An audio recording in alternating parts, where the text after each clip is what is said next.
Hey guys, it's Sean here, back with another video on the Shankly's Boot Room here.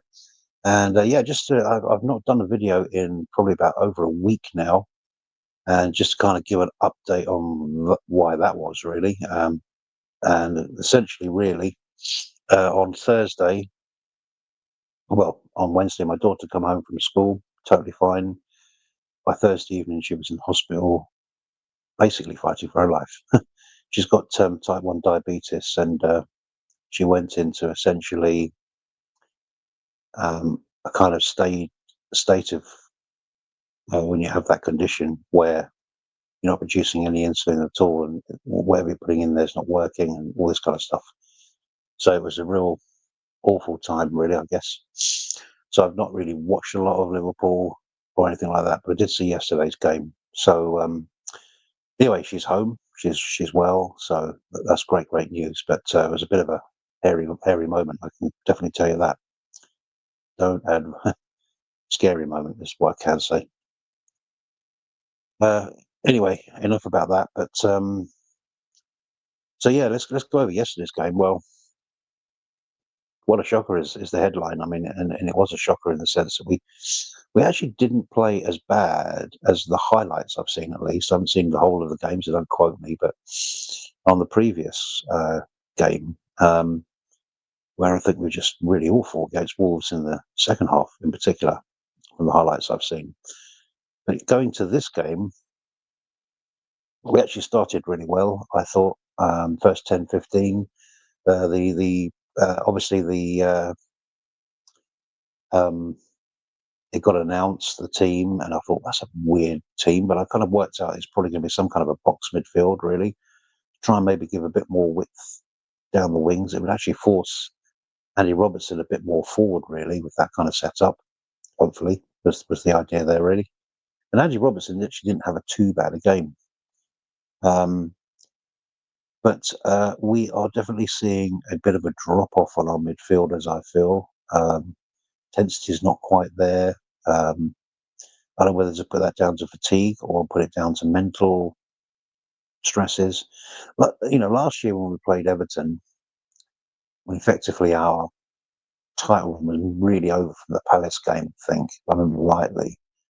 And it's sort of, you know, that one really affected us a lot again. And I still feel this one's affected us quite a bit, probably physically and probably mentally, really. It's quite a ding dong of a game, wasn't it? But not taking anything away. I just don't know how these things kind of affect the players with kind of their mentality and stuff like that. Because as the game unfolded, I mean, they didn't have a great deal of the chances, but they scored from two of them in the game, and yeah, we could have done a lot better on both. Allison has to call out there that shot which he got blocked off for the goal. I mean, he has to make himself known he's coming there. Otherwise, the defender's not going to know. So that was that one really. McAllister was getting beaten up a bit, spending a bit of time on the old floor there.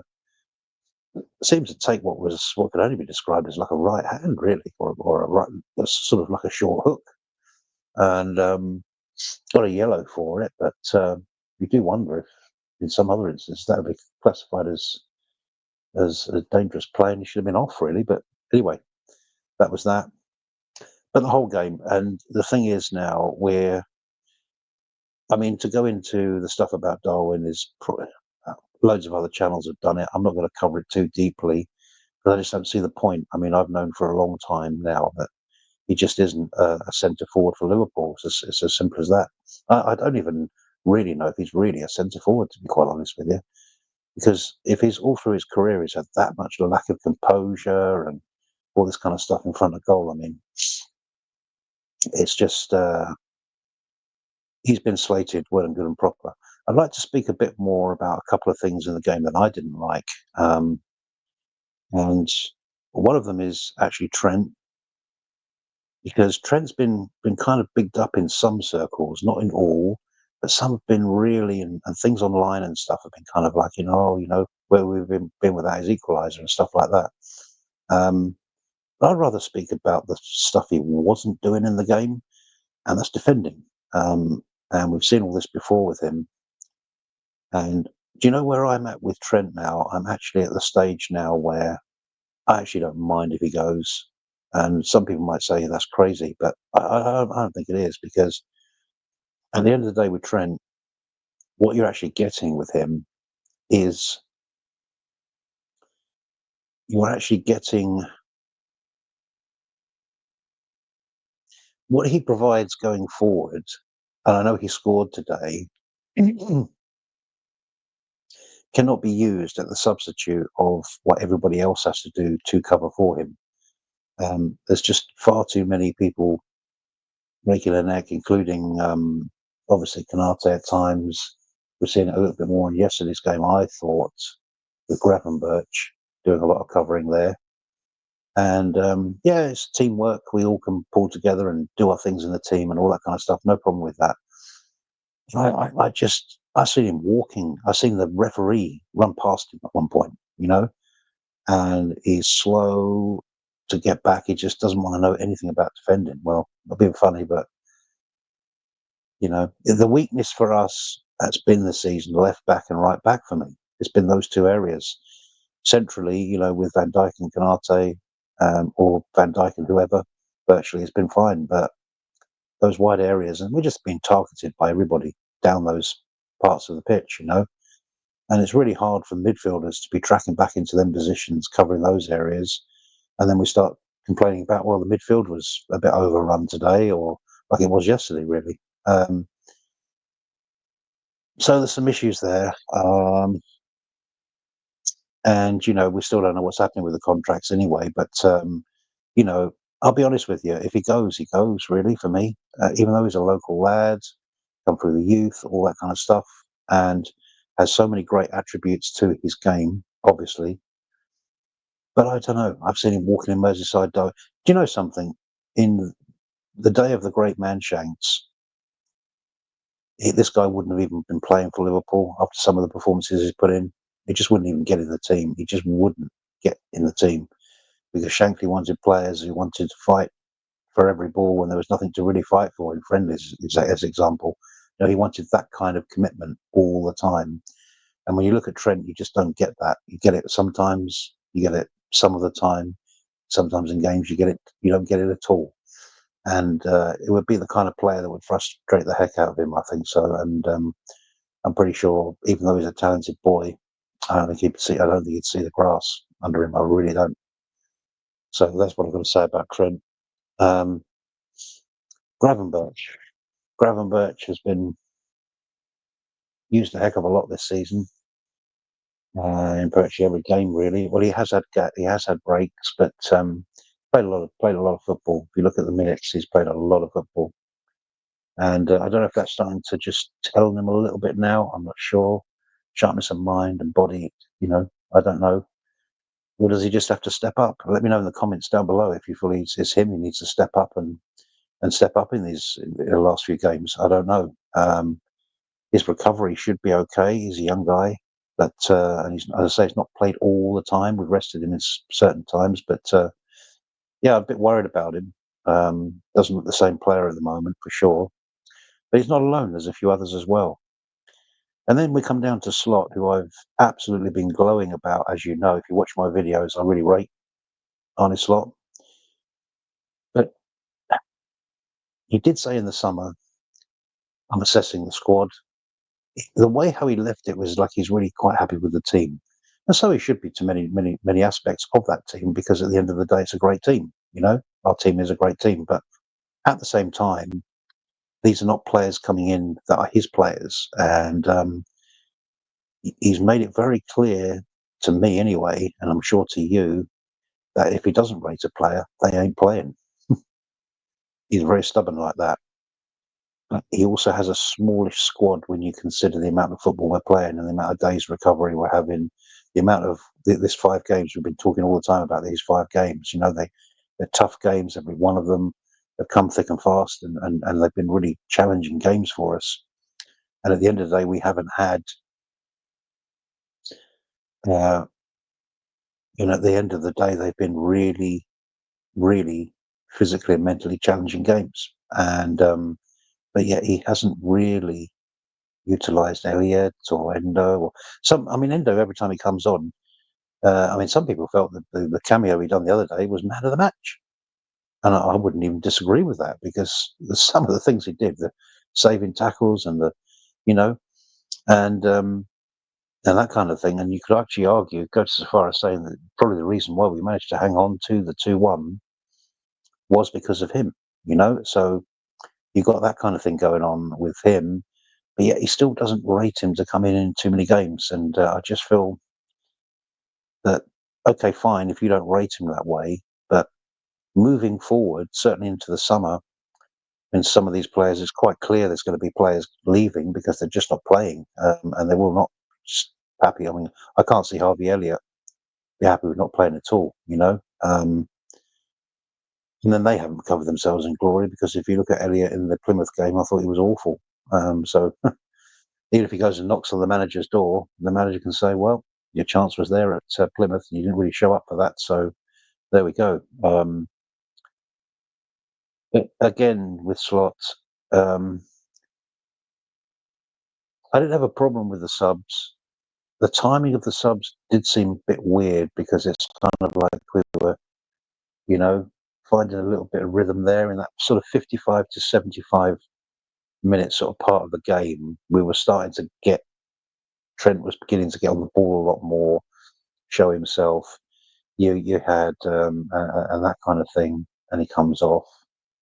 And I think even Jota started to find his way. One of the things with Jota, he spent a year. Put it in the comments down below if I'm wrong. I'm sure he spent a year without scoring one season, didn't he? So there's that side to Jota actually. I'm not excusing him at all, but I'm just saying he's one of them players that seems to take a bit of time to get into a rhythm and get into